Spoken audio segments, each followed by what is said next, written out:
बहुत सुंदर गीत। और थोड़ा हो सकता है आज नेटवर्क का थोड़ा सा प्रॉब्लम रहे क्योंकि ये मोबाइल पर है। चलो, एक तारीख की वाणी है। मीठे बच्चे, अपनी उन्नति के लिए अमृत वेले उठ, बाप को याद। आज तो हमने अमृत वेला की क्लास भी करी थी।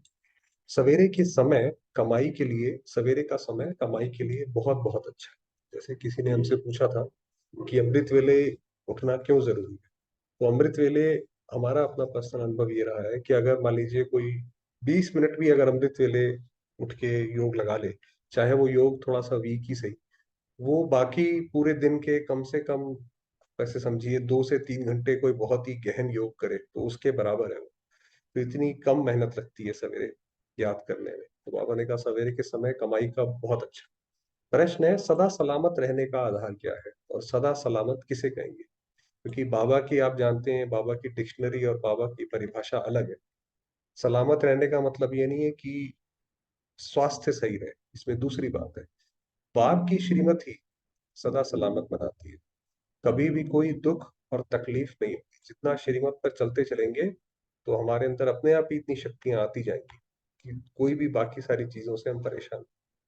तुम बच्चे इतने तकदीरवान बनते हो जो कभी किसी प्रकार की चोट नहीं लग सकती, निरोगी काया बन जाएगी। जो देवताएं होते हैं वो ऐसा नहीं है कि जब वो बूढ़े होते हैं तो उनकी झुर्रियां आ जाती हैं, दांत गिर जाते हैं, बाल गिर जाते हैं। ये सब नहीं होता उनके साथ। उनकी निरोगी काया अंत तक रहती है। तुम अपनी तकदीर की महिमा गाते रहो। बाबा ने कहा और कुछ भी ना करो, अपने भाग्य में खो जाओ कि हमारा भाग्य कैसा है। जो उठते बैठते बाप की याद में रहते हैं वह है तकदीरवान बच्चे। तो जैसे अपने भाग्य की भी हम महिमा जब गाएंगे तो वो भी एक तरीके का योग ही है। उन्हें ही सदा सलामत कहेंगे। तो जो बाबा की याद में हैं, जो अपने भाग्य को देख देख के खुश होते हैं, वही सदा सलामत है। ये बाबा ने परिभाषा बताई कि सलामत क्या मतलब। गीत है रात के राही थक मत जा। ओम शांति। मीठे मीठे पुरुषार्थी बच्चे, इस गीत का अर्थ तो स्वयं जानते होंगे। नंबरवार पुरुषार्थ। नंबरवार पुरुषार्थ तो होते ही हैं, हर एक की अपनी बुद्धि है। जो यात्रा पर उपस्थित हैं वह ही यथार्थ अर्थ समझ सकते हैं, क्योंकि राही की बात है ना, यात्रा की बात है। अब ये यात्रा है रात की, और जिस्मानी यात्राएं होती हैं दिन की। अमरनाथ बद्रीनाथ पर जाते हैं तो दिन को सफर कर रात को सो जाते हैं। और तुम बच्चों की मुसाफरी है रात की, कि हम ये रात को जा रहे हैं ना। अभी इस वक्त कलयुग की रात है। दिन में तो तुम शरीर निर्वाह अर्थ, दिन में तो तुम्हें शरीर निर्वाह अर्थ काम करना पड़ता है, नौकरी पर जाते हैं, और माताएं घर संभालती हैं। सबसे ज्यादा उन्नति रात को होती है। माना रात, माना सवेरे अमृत वेले की बात कर रहे हैं, जबकि सब मनुष्य सोए हुए रहते हैं। तुम्हारी उस समय बड़ी अच्छी यात्रा हो सकती है। तो बाबा ने कहा जैसे दुनिया वाले दिन में यात्रा करते हैं, तुम अमृत वेले अपनी सारी यात्रा कंप्लीट करो। भक्त लोग भी सवेरे अमृत वेले याद में रहते हैं। बच्चे अपनी उन्नति करना चाहते हो तो बाप राय देते हैं, नींद को जीतने वाले को, बस सवेरे उठो। 5,000 वर्ष पहले भी कहा था, भल सवेरे सो जाओ। कहावत है सवेरे सोना सवेरे उठना, माना उसके बाद दोबारा सो जाओ, ऐसा नहीं कि उस वक्त जगे ही रहे। ये गुण मनुष्यों को बड़ा बनाता है। बरोबर तुम कितने साहूकार बनते हो जो कभी तुमको पैसे की परवाह नहीं रहती। इस सतयुग में कोई खाते नहीं लिखे जाते, कोई अकाउंट्स नहीं बनाए जाते, वहां पे चार्टर्ड अकाउंटेंट्स का काम नहीं है, क्योंकि वहां पे कोई हिसाब नहीं रखता। जब पैसा था है तो वो तो फिर उसकी जरूरत ही नहीं है। बाबा इसलिए कहते हैं पैसे की परवाह नहीं रहती। तुमको 21 जन्म के लिए वर्षा मिल जाता है शिवालय में। यहाँ तो तुम जन्म बाय जन्म पुरुषार्थ करते हो, और अभी का तो हमारा पुरुषार्थ 21 जन्मों का बन जाता है। वंडर है ना। तो अभी जैसा भी हम पुरुषार्थ कर रहे हैं, वो जैसे कि 21 जन्मों के लिए नूंद हो जाएगी उसकी। ऐसा कोई भी पुरुषार्थ कराने वाला है, अविनाशी बाप अविनाशी पुरुषार्थ कराते हैं। यहाँ तो पैसे के लिए क्या नहीं करते हैं बाप बच्चों को, बच्चे बाप को भी मार डालते हैं। तो बाबा ने देखिए कैसे कंपेयर किया कि एक वो दुनिया है जहाँ पे पैसे का हिसाब किताब ही नहीं है, और एक आज की दुनिया है कि हिसाब किताब तो छोड़ो, एक दूसरे को मार भी डालते हैं, बच्चे ही बाप को मार डालते हैं। तुम्हें अब अविनाशी बाप से अविनाशी वर्षा लेना। तो अविनाशी बाप और वर्षे को याद कर, और कोई तकलीफ नहीं। सिर्फ 2 अक्षर है, इसको महामंत्र कहा जाता है। तो पूरा ज्ञान, किसी ने पूरा ज्ञान समझ लिया, सब कुछ इधर उधर सारे डिसिप्लिन पढ़ लिए, उसके बाद उसे समझ आया कि वास्तव में सबसे बड़ा ज्ञान है अपना मन शिव बाबा में लगाना। बस ये दो अक्षर याद करने से तुमको राज तिलक मिल जाता है। अब इस याद में है बल। जितना जो याद करेंगे, योग और ज्ञान, शास्त्रों आदि के ज्ञान की यहाँ बात नहीं है, तो बाबा की याद में वास्तव में इतना बल है, इतना ज्यादा हम उसमें टिकते जाते हैं, तो आत्मा के अंदर शक्ति ऑटोमेटिकली भरती चली जाती है। दो अक्षर याद करने के लिए कहते हैं तो याद करने के लिए कहते हैं तो फुर्सत नहीं रहती है। कह देते हैं हम याद नहीं कर सकते हैं, घड़ी घड़ी भूल जाते हैं, दो अक्षर की यात्रा नहीं कर सकते। तो भगवान आया और भगवान ने सबसे सहज से सहज उपाय बताया, और उसमें भी हमने ये बोला कि नहीं, वो हम नहीं कर पाते। तुम लोग गीत कविता डायलॉग बनाते हो, याद करते हो, वास्तव में इन सब की यहाँ दरकार नहीं है। ये जो बाबा का घर है, बाकी सारी चीजों की जरूरत नहीं है, यहाँ तो चुप रहना है। आप देखेंगे जिस भी आत्मा की जितनी ज्यादा अवस्था बढ़ती जाती है, वो आत्मा वैसे वैसे शांति को ज्यादा एंजॉय करती है, और वो शांति को ही पसंद करेगी। वो ज्यादा, वो ये भी बताना पसंद नहीं करेगी कि मेरी अवस्था ऊंची है, क्योंकि वो उसको वैसे ही आनंद आता है। क्या तुम बीज और झाड़ को नहीं समझ सकते हो? बीज को हाथ में लेने से ही सारा झाड़ सामने आ जाएगा। इसमें चार युग और चार वर्ण है। आपने जैसे ही बाबा कुछ सोचा, बाबा को बुद्धि में लाया, तो अपने आप आपका वो चक्र चलने लगेगा। ये सब बुद्धि में लाना देरी नहीं लगती है। तो ये जो चार युग हैं आज, जैसे अभी जो हमारा दूसरा ग्रुप है, उस पे आज हम ड्रामा की ही बात करेंगे। जैसे अभी जो सवेरे वीडियो डाली थी कि कैसे अलग अलग इतिहासकारों ने भारत को खुद स्वर्ग बताया। तो सेकंड में स्वर्ग की बादशाही मिल जाती है, सिर्फ याद में रहना। सेकंड में साक्षात्कार कराया जाता है, उस समय जैसे स्वर्ग व कृष्णपुरी में है। सिर्फ दो बातें याद करो, एक तो बाप की याद, दूसरा ये नॉलेज बहुत ऊंच है, मनुष्य से देवता बनने की। तो बस यही दो बातें, एक बाबा की याद, और बाकी नॉलेज में भी खोए रहेंगे तो वो भी एक तरीके से बाबा की याद ही है।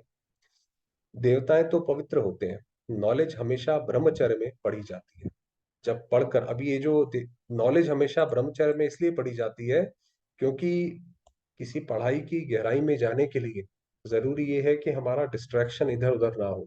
इसीलिए अगर किसी कोई विकारी आत्मा है, उसको बाबा की नॉलेज समझ ही नहीं आती, उसका रीजन ही ये है कि वो कंसंट्रेशन उतना बैठता ही नहीं। तो इसीलिए ब्रह्मचर्य में पढ़ी जाती है।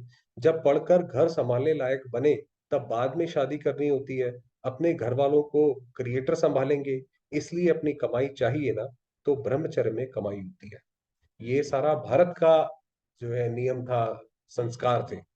आजकल तो धन के भूखे हो गए हैं, थोड़ी आमदनी हुई फिर दूसरा कोर्स करते हैं। अब बाप कहते हैं बच्चों, ये कोर्स बहुत सहज है, सिर्फ सिर्फ श्रीमत पर रात को जागकर प्रैक्टिस करो। बस अपने आत्मा को उस आदत में डालो, उस टेव में डालो कि वो बाबा की याद में बैठे, उसमें उसको आनंद आए। वो धीरे धीरे समय लगता है उसको वहां तक बनाने में। रात को बुद्धि की यात्रा करना बहुत सहज है। आप सवेरे माना बैठो और आप कुछ भी ना कर पाओ, जो आप जैसे बाबा को याद कर सकते हो, चलते फिरते गीत सुन लो, वाणी पढ़ लो, कैसे ना कैसे वो समय सफल करो। तो ये बहुत सहज है, और मदद भी बहुत मिलेगी। बाबा ने कहा मदद भी मिलेगी। 2-3 बजे अमृत वेला कहा जाता है, सवेरे उठकर सुदर्शन चक्र फिराना। कि हम आत्मा कैसे ये पूरा का पूरा ही चक्र ये इसमें जन्म लेते हैं, ये बुद्धि का काम है। कि बुद्धि का काम इसलिए है, अगर किसी की बुद्धि इतनी सालिम नहीं है या ज्ञान उसको गहराई नहीं है, तो वो बोलेगी सुदर्शन चक्र तो फिरा लिया, हम देवता थे, ठीक है जी, त्रेता में आ गए और अब ब्राह्मण बन गए, 2 मिनट के अंदर कंप्लीट हो गया, तो उसके बाद आगे क्या करना है। इसीलिए ये बुद्धि का काम है कि उसमें और उसको मंथन करके उसको आगे बढ़ाना। बाप का फरमान है, निरंतर मुझे याद करो तो तुम्हारे विक्रम विनाश होते जाएंगे, नहीं तो तुम सजनियों को कैसे ले जाएंगे। बाबा पिछले 3-4 मुरलियों से साजन सजनी की बात बता रहे हैं। बाबा ने कहा नहीं करोगे तो वापस कैसे ले जाएंगे।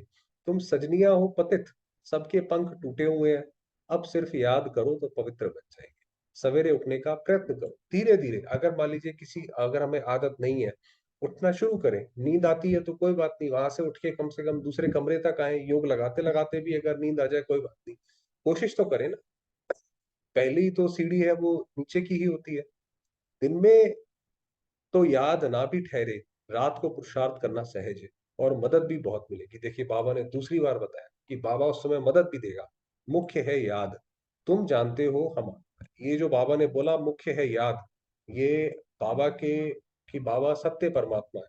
उसके एक एक शब्द में गहराई है। मुख्य है याद, हर चीज की, किसी भी चीज का सोल्यूशन है, कोई भी हम परिस्थिति में फंसे हुए हैं, कहीं पे भी है, उसका आंसर है याद, उससे निकल सकते हैं। तुम जानते हो हम आत्मा है, हमको परम पिता परमात्मा पढ़ा रहे हैं, उनसे पढ़ना है, वह बाप भी है, उनका बनना है। तुम जानते हो हम आत्माएं आकर शिव बाबा से मिली हैं, आत्मा परमात्मा अलग रहे बहुकाल, जीव आत्माएं आकर बाप से मिलती हैं। और आके बाबा से मिले हैं तो जरूर परमात्मा को भी जीव आत्मा बनना पड़े, तो कैसे मिलेंगे बाबा से जब वो भी हमारे ही तरह रूप धारण करे। वह तो सुप्रीम आत्मा, आत्मा परमात्मा का रूप एक ही है। जैसे स्टार्स चमकते हैं, आत्मा में 84 जन्मों का पाठ भरा हुआ है। बाप कहते हैं मैं भी एक्टर हूँ। एक बार ये जो पास्ट लाइफ रिग्रेशन होता है, तो उसमें किसी आत्मा के साथ करा था, तो वो जैसे जैसे उसको पीछे ले जाते गए तो वो अपने आप ही अलग अलग भाषाएं बोलना शुरू कर दी उसने आत्मा ने।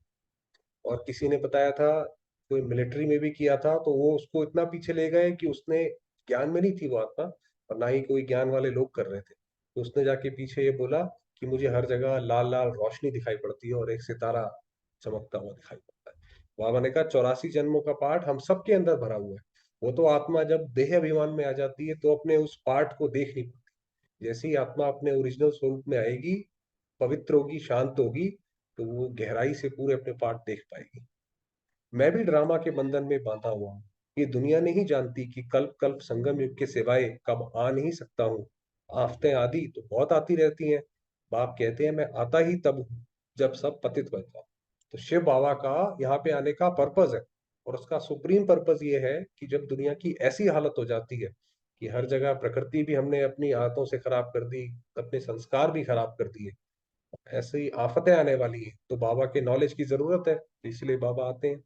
मैं ही नई दुनिया का रचयिता हूँ, आता ही पतित दुनिया में हूँ। पतित पहले आत्मा बनती है, आत्मा जानती है हम पहले पावन थे, पतित बने हैं। ये शिक्षा तुमको ही मिलती है। टीचर के सामने जो स्टूडेंट होते हैं उनको ही शिक्षा मिलती है, तुमको ये शिक्षा पहले पहले मिलती है। क्योंकि जब हम, आप देखिए, योग लगाते हैं तो हम यही बोलते हैं कि हम बाबा की डायरेक्ट संतान है, क्योंकि हम वो आत्माएं हैं जिसके ऊपर बाबा ने डायरेक्ट मेहनत करी है। बाकी सारी आत्माएं तो हमारे द्वारा आगे बढ़ेंगी और सीखेंगी, मगर हमने तो बाबा की डायरेक्ट शिक्षा ली है। इन 5 विकारों को जीतो, इसीलिए जो है हम अपने आप को आदि देव आदि देवी कहलाते हैं। तो इन 5 विकारों को जीतो, योग अग्नि से विकारों को भस्म करो। इस विष ने ही तुमको कब्र दाखिल कर दिया है, इसको पॉइजन कहा जाता है, इन विकारों को पॉइजन कहा जाता है। ज्ञान अमृत से तुम पवित्र बन जाते हो, तो जब ज्ञान अमृत जाता है तो वो पॉइजन जो है वो निकलता चला जाता है। बाप और वर्षे को याद करना है तो बहुत सहज। कई बच्चियां कहती हैं बाबा धारणा नहीं होती है। देखिए, अब ये तो हमारे पास भी क्वेश्चन आते हैं कि धारणा नहीं होती है, बड़ी बहनों मुआफिक समझा नहीं सकते हैं। बाप कहते हैं बच्चे ये तो हर एक के कर्म का हिसाब किताब है, जो आज अच्छा समझा रहा है, जैसे बड़ी बहनों का बोला, तो उसने मेहनत करी है पीछे, उसका उसको फल है। आपको सिर्फ फल दिखाई पड़ रहा है, उसके पीछे की मेहनत तो देखी नहीं। तो जब दादी जानकी थी, जब उन्होंने बाबा से पूछा कि बाबा मैं तो बाद में आई हूँ, क्योंकि वो बाद में आई थी, उनको घर से बहुत बंधन थे, तो उन्होंने पूछा मैं क्या करूं जो मैं सबके बराबर आ जाऊं। तो बाबा ने कहा आप दिन में 12 बार मुरली पढ़ो। तो उस वक्त यज्ञ में बहुत काम होता था, क्योंकि विरोध बहुत था, कोई नौकर चाकर भी नहीं थे, पैसे भी नहीं थे, तो वो सारा काम करने के बाद वो बेंच पे ही पढ़ते पढ़ते सो जाती थी। तो अब वो पुरुषार्थ भी तो देखो ना। तो बाबा ने कहा ये तो हर एक का अपना अपना हिसाब किताब है, कोई तो 25-30 वर्ष रहते हुए भी धारणा नहीं कर सकते हैं। तुम आत्माओं का तो बाप परमात्मा है, वह स्वर्ग का रचयिता है, बाप स्वर्ग का वर्षा देने ही आए। तुम बाप को तो याद करो, बच्चों को भी होशियार करना है। तुम बच्चों को पहले रहम करना चाहिए अपने बच्चों पर। अगर हमें ज्ञान पूरा समझ आया है, अगर हमें ये पता है कि ये ज्ञान से क्या प्राप्ति होती है, तो सबसे पहले तो अपने घर वालों को सुनाएंगे, उनको सुनाए बिना रह नहीं सकते। अगर हम किसी और को नहीं सुना रहे हैं किसी भी कारणवश, तो यानी कि हमारे अंदर भी अभी निश्चय पूरा आया नहीं है, हमने अनुभव पूरा किया नहीं है। वरना ये आत्मा की ये बेसिक नेचर है कि उसको कोई चीज अच्छी लगती है तो वो बांटती है, तो वो दाता बन जाती है। तुम बच्चे समझते हो इस समय अपने मोस्ट बिलीवेड परमपिता परमात्मा के सम्मुख बैठे हैं। कल पहले भी हमने निराकार बाप से बेहद का वर्षा स्वर्ग का लिया था। बाप कहते हैं मुझे भी इस शरीर का लोन लेना पड़ता है, किराए पर बैठे हैं, अपना ना होने से जरूर किराए से ही लेंगे, क्योंकि बाबा के पास अपना शरीर तो है नहीं, तो इसीलिए किराए का लोन लेते हैं। ये रथ है जिसमें कल्प कल्प रथी बनते हैं। रथ में रथी देख रहे हैं ना। आगे तो गीता पढ़ने से कुछ भी समझ नहीं आता। श्री कृष्ण ने बोला कि मैं सिर्फ रथी बनूंगा, ना हथियार उठाऊंगा ना कुछ, तो उसका क्या अर्थ हुआ ये अब समझ आता है। कहाँ वह अर्जुन और घोड़ों का रथ बैठ दिखाया है। तुम्हारा बाप रथी है। बच्चों को कहते हैं मुझ बाप को याद करो, फिर चार्ट रखो, जो हम पब्लिश करते हैं ना चार्ट, तो वो बाबा ने बोला कि चार्ट रखो, कि भाई पूरा दिन ऐसे ही निकाल दिया या कुछ उसमें काम भी किया। ऐसा साजन जो 21 जन्म सुख देते हैं, उनको क्यों नहीं याद करेंगे। परंतु यह है गुप्त, तो ये जो पुरुषार्थ है ये गुप्त है। इसमें किसी को अंदर से बताने की बात नहीं है। ये तो हर एक आत्मा जितना अंदर अंदर पुरुषार्थ करती है उतना वो आगे बढ़ती जाती है। अब बाप कहते हैं अपने को आत्मा निश्चय कर, फिर बाप की श्रीमत पर चलना है। इसमें ही माया बड़ा हैरान करती है। वह भी कम उस्ताद नहीं है, माया भी जानती है कि हमारे कौन कौन से वीक पॉइंट्स हैं। और जैसे जैसे हम आगे बढ़ते जाते हैं, वो उन्हीं वीक पॉइंट्स को जाके हिट करती रहती है। अच्छे अच्छे बच्चों को भी जीत लेती है, वही है। तो हर एक का जो जिसका वीक पॉइंट होगा वहीं पे जाके माया हिट करेगी। बाबा स्वर्ग का मालिक बनावे और माया चंडाल के जन्म में ले जावे, क्योंकि श्रीमत छोड़ देते हैं। तो बाबा की श्रीमत छोड़ी, तो वो तो आपको पता है कि अगर कोई व्यक्ति किसी बड़ी फैमिली से बिलोंग करता है और वो गलत काम करे, जैसे आपको पता है रॉयल फैमिली ऑफ इंग्लैंड है, अगर वहां पे उनका तो बहुत ज्यादा इस पे झगड़ा चलता है, वो अलग बात है। मगर कहने का मतलब अगर बाबा का हाथ छोड़ा तो फिर बहुत दिक्कत हो जाती है, चंडाल का जन्म ले लेते हैं। यहाँ बच्चे जानते हैं हमको भगवान पढ़ाते हैं। तुम गॉडली स्टूडेंट हो ना, भल दूसरा भी कोर्स उठाते, फिर भी टीचर को याद करेंगे। बाप कहते हैं भल गृहस्थ व्यवहार में रहो, परंतु सदा सुखी बनने के लिए साथ में दूसरा कोर्स उठाओ, ना ये जो बाबा का कोर्स है। मैं तुम्हें अथाह धन देता हूँ, जो तुम 21 जन्म कभी दुख नहीं देखेंगे। तो बाबा की उस पर चलेंगे तो कभी दुख नहीं देखना पड़ेगा। तुम्हारे जैसा अक्लमंद सृष्टि भर में कोई नहीं होता। ये हमने एक ट्रैफिक कंट्रोल में भी डाला था। बाबा ने कहा था कि जो बाबा का आखिरी बच्चा है वो भी दुनिया की सारी आत्माओं से भी ऊपर है, क्योंकि उसके अंदर भी इतनी अक्ल है कि भगवान कहाँ है। बाकियों को तो पता ही नहीं है, उनकी तो खैर बात ही अलग है। तुम्हारे जैसा अक्लमंद, अब देखिए दादियां 8-8 वर्ष की उम्र में आ गई ना, उन्होंने कोई पढ़ाई पढ़ी, और फिर दादियों ने कैसे इतना बड़ा यज्ञ, दुनिया में सबसे बड़ी जो कम्युनिटी, उसको कैसे मैनेज किया और कैसे यहाँ पे कार्य किया। प्रेसिडेंट आदि की कितनी महिमा करते हैं। अच्छा, युवाओं ने बोला तुम्हारे जैसा अक्लमंद कोई है नहीं। प्रेसिडेंट आदि की कितनी महिमा करते हैं, परंतु तुम मोस्ट वंडरफुल इनकॉग्निटो, बड़ी अथॉरिटी हो। इनकॉग्निटो माना छुपे हुए, गुप्त, बड़ी अथॉरिटी हो। हम सबसे बड़ी अथॉरिटी। तुम्हारे बाबा ने कहा ये अंत में जब भगवान प्रत्यक्ष होगा तो हम बच्चे भी प्रत्यक्ष होंगे। और तब जो ये बाबा ने शब्द बोले हैं, बाबा ने कहा ये दुनिया वाले आपको बोलेंगे, तब आपको अपने भाग्य का पता। तुम्हारे जैसा नॉलेजफुल इस दुनिया में कोई हो नहीं सकता, बताइए। अभी चाहे हिस्ट्री की बात है, अभी हम उस ग्रुप पे डालेंगे कि कैसे कैसे बाबा ने फिजिक्स के भी जो बड़े बड़े पैराडॉक्सेस हैं, जो बड़े बड़े साइंटिस्ट जो सॉल्व नहीं कर पाए, वो बाबा ने कैसे अपनी मुरली में इतनी सहज रूप से बताए। तो बाबा ने कहा तुम्हारे जैसा नॉलेजफुल नहीं हो सकता। अब तुम बच्चे जानते हो भारत को हम स्वर्ग बनाए, 21 जन्म के लिए स्वर्ग का मालिक बना रहे हैं। जगत अम्बा को कितनी बड़ी प्राप्ति है, वह भी यही महामंत्र देती है कि शिव बाबा को याद। सारी इसीलिए वो जो कहावत है, भाई वो गणेश को बोला कि जाओ सृष्टि के चक्कर लगा, उसने शिव के ही चक्कर लगा दिए। हम भी अगर हमने बाबा को याद कर ली, उसकी याद मन में बसा ली, उसके साथ हमारा संबंध स्थापित हो गया, तो सारा ज्ञान आ गया, फिर और किसी चीज की जरूरत नहीं है। बाप सम्मुख कहते हैं लाडले बच्चे मुझे याद करो, ये यात्रा भूलो मत, टाइम वेस्ट ना करो। ये बहुत भारी कमाई है, क्योंकि ये अभी क्या है, आप देखिए हर जगह पहले ऐसा होता है, पहले बच्चे को मौका दिया जाता है परफॉर्म करने का, फिर जब उसने वो कार्य कर दिया फिर उसके बाद उसका रिजल्ट आता है। तो अभी हमारे पास मौका है, जैसा भी हम करना चाहें वो कर सकते हैं। चाहे तो ये टाइम वेस्ट कर दो, चाहे बहानेबाजी करो, मगर अंत में जब रिजल्ट डिक्लेयर होगा तो उसमें फिर कोई समझौता नहीं है। बुद्धि योग वहां लग जाना चाहिए। हम शिव बाबा के सम्मुख हैं, बाप के घर आए हैं। अभी तो तुम हरिद्वार में बैठे हो, हरि के द्वार। हरि परमात्मा खुद बैठे हैं। कैसे कैसे बाबा ने बताया कि हरि परमात्मा खुद बैठे हैं। वहां तो पानी है, हरिद्वार में तो हर की पौड़ी में पानी है वहां तो। ये सच्चा सच्चा हरि का द्वार है, जो दुख हर लेता है उसको हरि कहा जाता है। हर हर यानी दुख हरने वाला, वो बताया। यहाँ वह दुख हरता सुख करता तुम्हारे सामने बैठा। भक्त लोग जाकर गंगा के किनारे बैठते हैं, समझते हैं गंगा का तट हो, गंगा जल मुख में हो। जब कोई मरते हैं तो गंगा जल पिलाते हैं। उनको ये लगता है भाई ये वो वाली गंगा की बात है, तो ये कौन सी गंगा की, ये वाली गंगा की बात है कि आप हरि के द्वार पे बैठे हो तब शरीर छोड़ो। अब गंगा पतित पावनी नहीं है, पतित पावन है ही शिव बाबा। हरेक को याद उस शिव बाबा को करना है, तो अंतमति सो गति हो जाएगी। तो ये जो बात है कि गंगा का तट हो, अंतमति सो गति की बात, कि जब हम शरीर छोड़े तो हमें और कुछ भी याद ना आए, मित्र संबंधी पैसा रुपया संसाधन साधन कुछ भी नहीं, बस एक बाबा। तो अंतमति सो गति होगी। ऐसे नहीं पिछाड़ी में कोई बैठ कहेंगे शिव बाबा को याद करो, अंत में आपे ही शिव बाबा की याद में शरीर छोड़ना। जब शरीर छोड़ेगी आत्मा, तो उसका अपने आप ध्यान सब, जो जहां पे भी उसका मोह सबसे ज्यादा होगा, वहां पे अपने आप खींच के ले जाता है।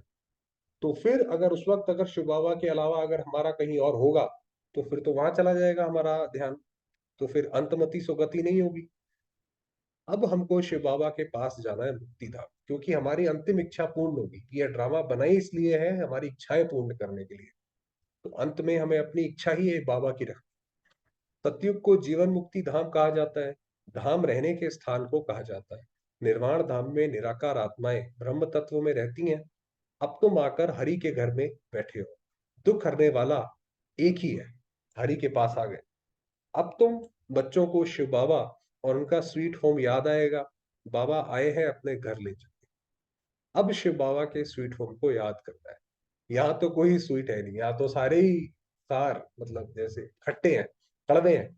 बात करेंगे तो ऐसे है, और यहाँ पे बाबा आ गया, बस हम सबको वापस जैसे रेफ्यूजी होते हैं, बस उन्हें पता है कि यहाँ पे रेफ्यूज थोड़े समय के लिए आश्रय लिया है, फिर तो चलेंगे। तो ऐसे यहाँ पे बस हमारा थोड़ा समय का आश्रय है, फिर चलो वापस।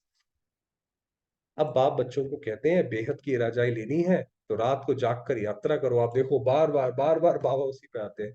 मैं आता ही हूँ घोर अंधियारी रात में, इस वक्त घोर अंधियारी, जैसे रात में कुछ दिखाई नहीं पड़ता, समझ नहीं आता।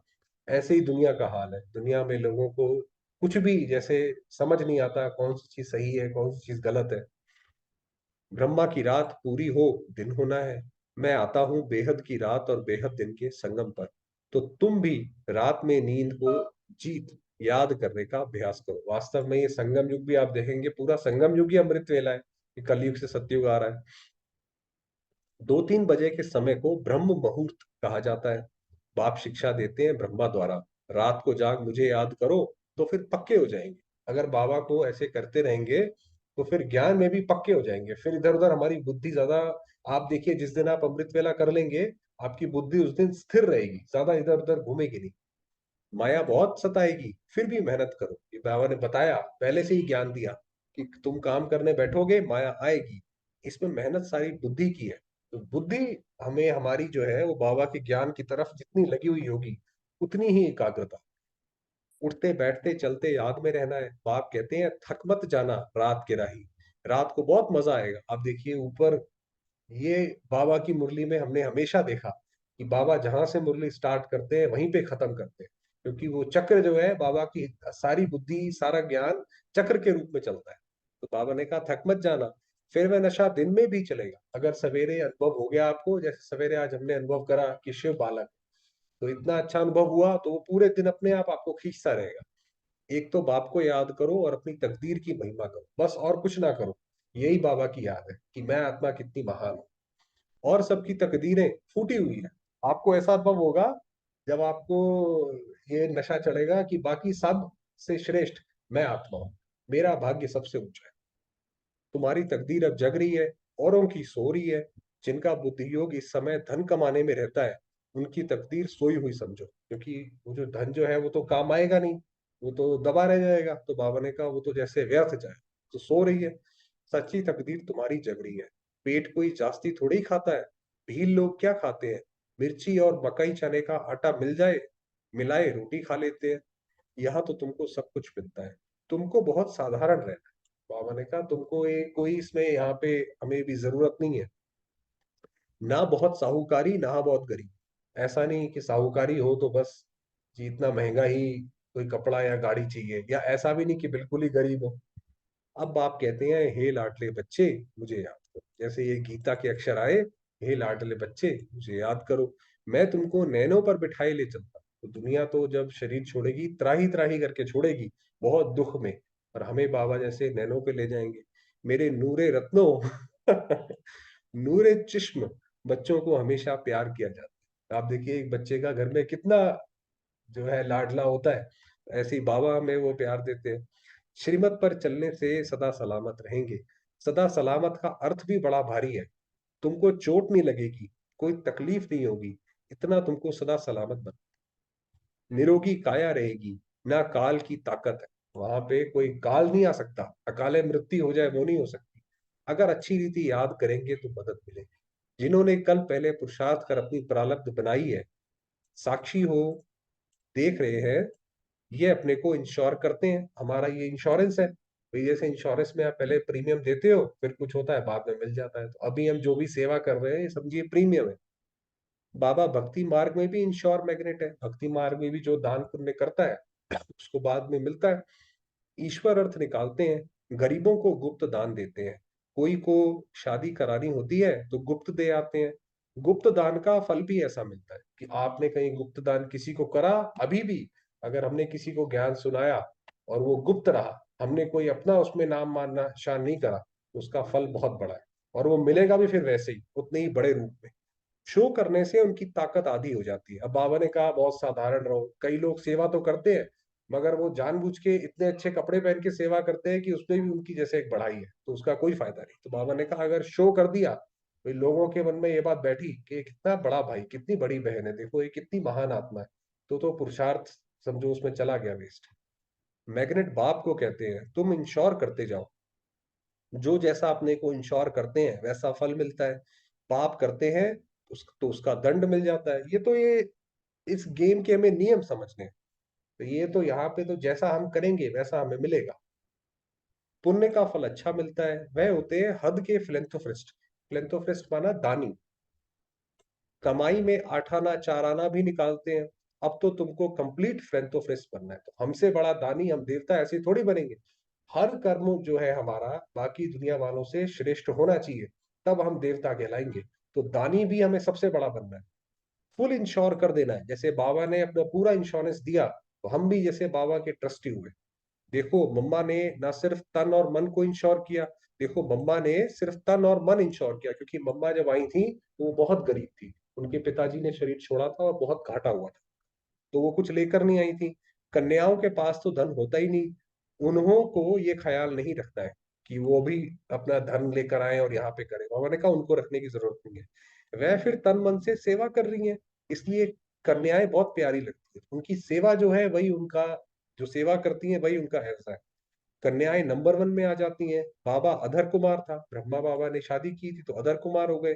हाँ कोई कुमार निकलते हैं, स्वयंवर रच पवित्र रह दिखाते हैं, तो अहो सौभाग्य। तो वो पहले क्या करते थे कि किसी किसी बहन के घर वाले ये बात मानते नहीं थे कि हमारी बच्ची ज्ञान में चले मगर वो शादी जरूर करे, तो बाबा वो गंधर्वी विवाह, तो दुनिया के लिए बस जैसे किसी भाई से कह के विवाह करा देते थे, और मगर वो रहते पवित्र थे।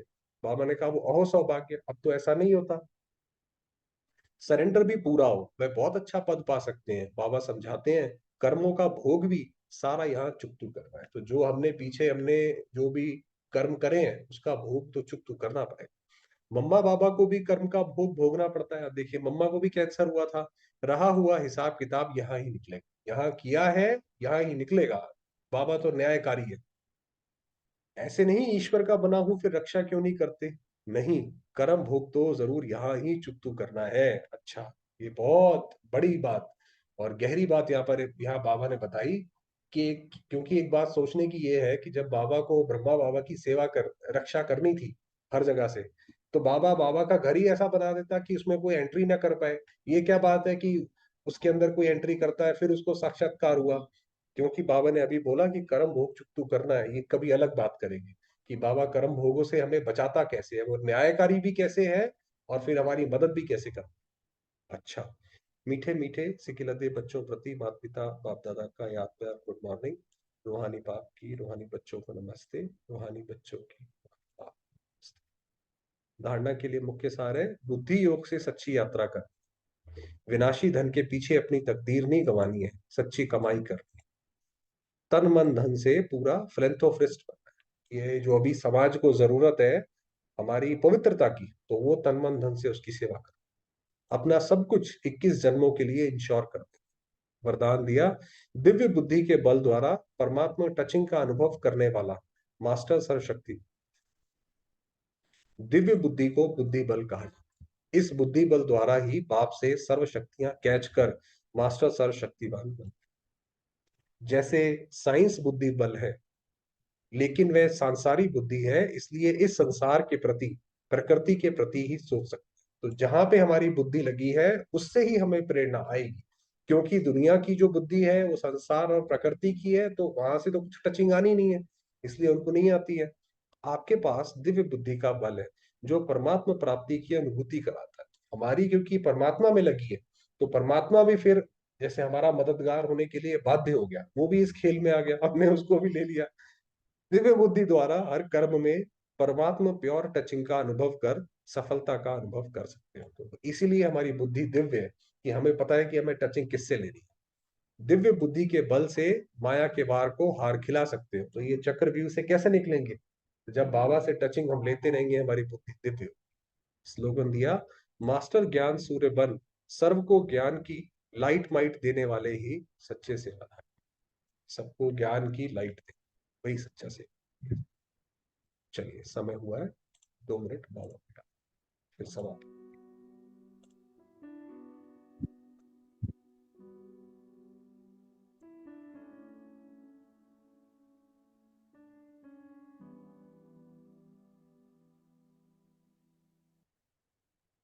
देखेंगे बाबा को परम धाम।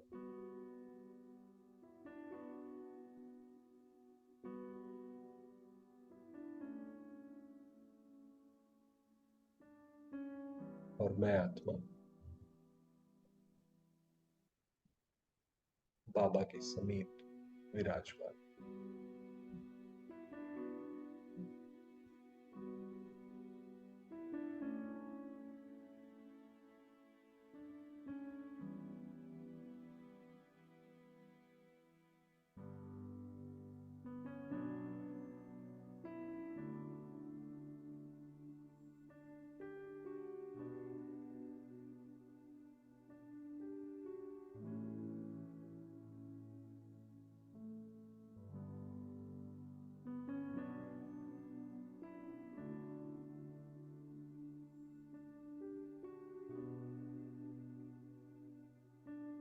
बाबा के स्नेह को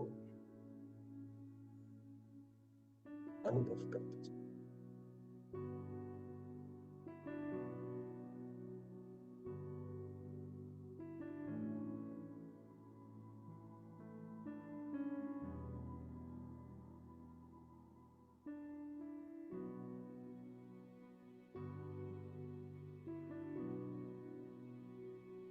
उनके स्नेह के शब्दों को मन में दोहराए।